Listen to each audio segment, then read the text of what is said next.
Hayaan mo na ikaw ang habulin. Hayaan mo na ikaw ang suyuin. Yan ang gusto kong sabihin sa tulang ito.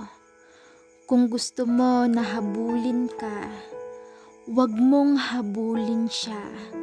Hayaan mo na siya na ang gagawa ng paraan, lalo pa siya naman itong may kasalanan. Eto kasi ang pagkakamali ng maraming tao, na akala natin kapag ang taong mahal natin ay ating hahabulin, ay muling babalik sa ating piling. Yun ang kadalasang mindset ng karamihan. Pero maniwala ka man sa hindi, pag yan ang gagawin mo, mas lalong lalayo ang loob niya sa'yo. Mas lalong ganado siya na talikuran ka.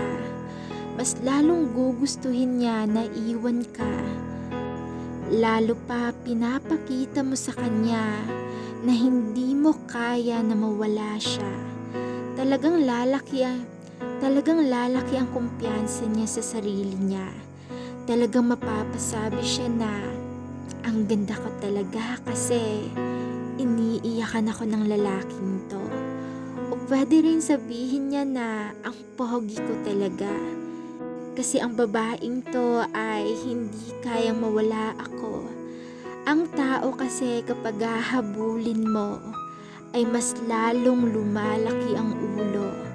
Kasi hinahabol mo siya. Pilit mo siyang kinakapitan kahit na sobra ka nang nasasaktan. Na kahit pagmamakaawa ay ginawa mo na. Wag lang mawala ang taong minahal mo ng sobra.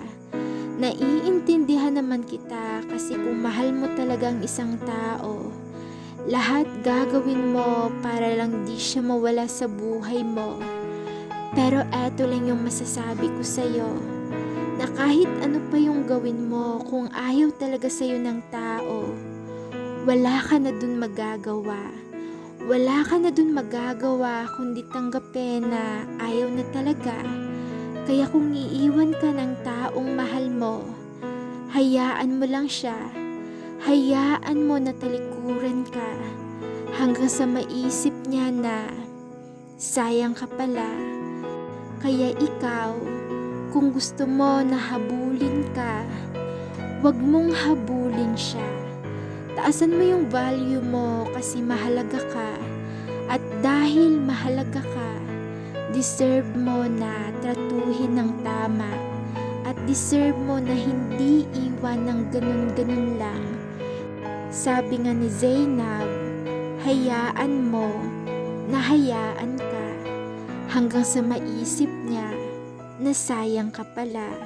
Okay?